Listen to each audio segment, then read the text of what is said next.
નમસ્કાર વિદ્યાર્થી મિત્રો, હવે તમે આ વિષયના વિડીયોઝ એક સાથે જોઈ શકો છો.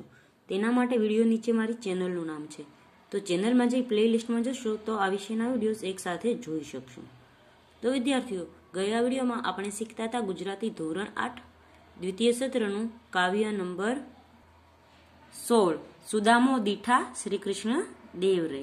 આ વિડીયોમાં આપણે આ કાવ્યનો ભાષા સજ્જતા શીખીશું. ભાષા સજ્જતામાં આજનો આપણો ટોપિક છે દ્વિરુક્ત પ્રયોગો. દ્વિ એટલે કે બે, રૂક્ત ઉક્ત એટલે કે બોલાયેલા, બે વખત બોલાયેલા જે શબ્દો છે તે. તો અહીં છે દ્વિ એટલે બે અને ઉક્ત એટલે કે બોલાયેલું તે. એટલે દ્વિરુક્ત એટલે કે જે બે વખત બોલાય છે તે. જેમ કે ઠેર ઠેર, ગરમા ગરમ, લાડુ બાડુ, ગલ્લા તલ્લા, ચોપડી બોપડી, પેન બેન, ભજન ભજન, ગીત બીત, દોડા દોડી, ગાળા ગાળી. એમાંથી સૌથી પ્રથમ છે સંપૂર્ણ દ્વિરુક્તિ વાળા પ્રયોગો.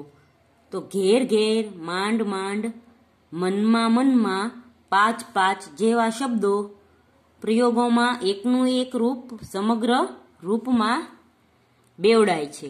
આવા પ્રયોગો સંપૂર્ણ દ્વિરુક્ત વાળા પ્રયોગો કહેવાય છે. જેમ કે એકનો એક શબ્દ બે વખત પ્રયોગાય તો તેને સંપૂર્ણ દ્વિરુક્ત વાળા શબ્દો કહેવાય. જેમ કે આ ઘેર ઘેર, માંડ માંડ, મનમાં મનમાં, એ બધા એકના એક શબ્દો બીજી વાર આવેલા છે એટલે તેને સંપૂર્ણ દ્વિરુક્ત વાળા શબ્દો કહેવાય.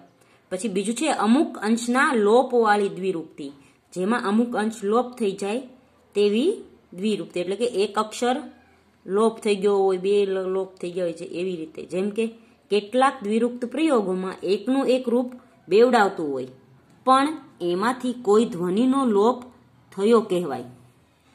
જેમ કે આટ આટલું, એમાં આટલું આટલુંનો સ્થાને લું છે, ધ્વનિનો લોપ થઈને આટ આટલું દ્વિરુક્ત પ્રયોગ થયો છે. દાખલા તરીકે કેટ કેટલું. ત્રીજું છે પ્રાસવાળા દ્વિરુક્ત પ્રયોગો. જેમ કે કેટલાક દ્વિરુક્ત પ્રયોગો પ્રાસ એટલે અર્થે પ્રયોજાયેલા હોય. એમાં બે રૂપ જોડાય ત્યારે કાં તો બંને રૂપ સાર્થક હોય, કાં તો આગળનું રૂપ સાર્થક હોય અને પાછળનું રૂપ માત્ર પ્રાસ માટે પ્રયોજાતું હોય, અથવા તો પાછળનું રૂપ સાર્થક હોય અને આગળનું રૂપ પ્રાસ માટે પ્રયોજાતું હોય. એવી રીતેની ભિન્ન પ્રકારની દ્વિરુક્તિઓ જોવા મળે છે. એટલે કે પ્રાસવાળા એટલે કાં તો પેલું શબ્દ હોય એ પ્રાસવાળો હોય તો તે પ્રાસયુક્ત હોય અને પેલો બીજો સાર્થક હોય, કાં તો બીજો પ્રાસવાળો હોય તો પહેલો સાર્થક હોય. જેમ કે બંને રૂપ સાર્થક હોય. બંને રૂપ સાર્થક હોય એવા છે તોડફોડ, ચડતી પડતી, આવક જાવક, ખાધું પીધું. તો આ બધા શબ્દોમાં બંને શબ્દો છે તે સાર્થક. સાર્થક એટલે અર્થ વાળા છે. જેમ કે તોડ અને ફોડ, ચડતી અને પડતી, આવક અને જાવક, ખાધું અને પીધું વગેરે. પછી છે પ્રથમ રૂપ સાર્થક હોય અને બીજું માત્ર પ્રાસ માટે પ્રયોજાતું હોય તેવા શબ્દો. તો અહીં છે ઘર બર. તો ઘર અને બરમાં ઘરનો અર્થ આપણે સાર્થક છે પર બરનો અર્થ કઈ થતો નથી એટલે પ્રાસ માટે લખેલું છે. એવી રીતે કાગળ બાગળ, નળ બળ, ચોપડી બોપડી વગેરે, જેમાં બીજા રૂપનો કોઈ અર્થ થતો નથી. બીજું રૂપ સાર્થક હોય અને પ્રથમ રૂપ માત્ર પ્રાસ માટે પ્રયોજાતું હોય તેવા શબ્દ. તો અંતર મંતર, આડોશી પાડોશી, આજુ બાજુ વગેરે. પછી છે ચોથું સંયોજકો વાળા દ્વિરુક્ત પ્રયોગો.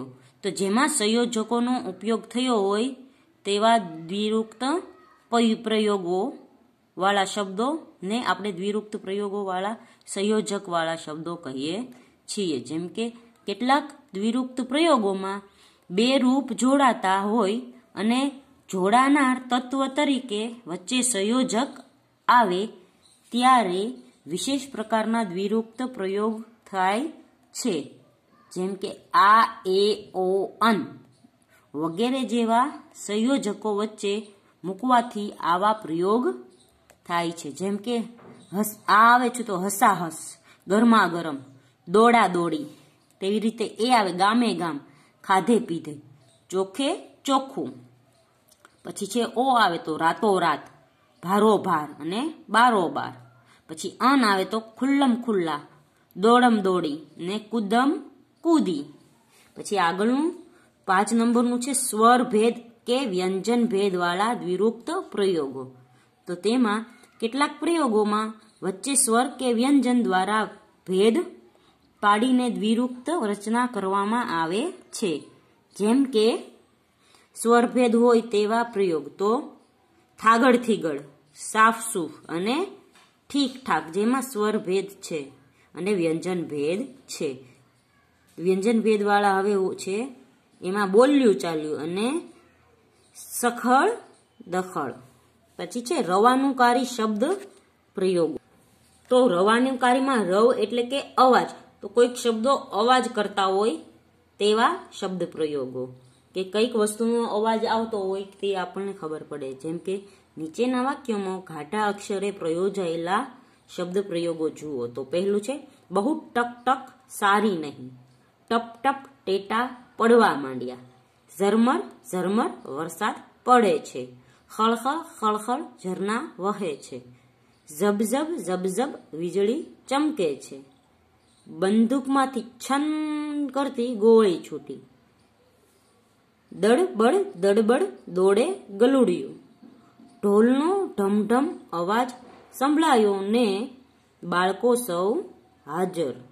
તો અહીં છે ટક ટક, ટપ ટપ, ખળખળ, ઝબઝબ, આ બધા શબ્દો છે તે કંઈક અવાજ કરતા આપણને જણાય છે.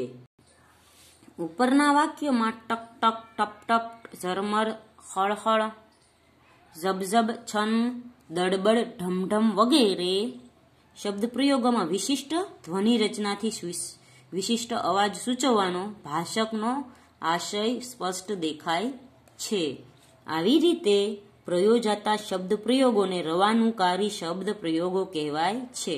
રવ એટલે અવાજ, જે શબ્દ પ્રયોગો દ્વારા અવાજનું એટલે કે નાદનું તત્વ પ્રગટ થતું હોય તેવા શબ્દોને રવાનુંકારી શબ્દો કહે છે. તો બાળકો, આજના ટોપિકમાં આપણે દ્વિરૂક્ત પ્રયોગો શીખ્યા તથા રવાનુંકારી શબ્દ પ્રયોગો શીખ્યા.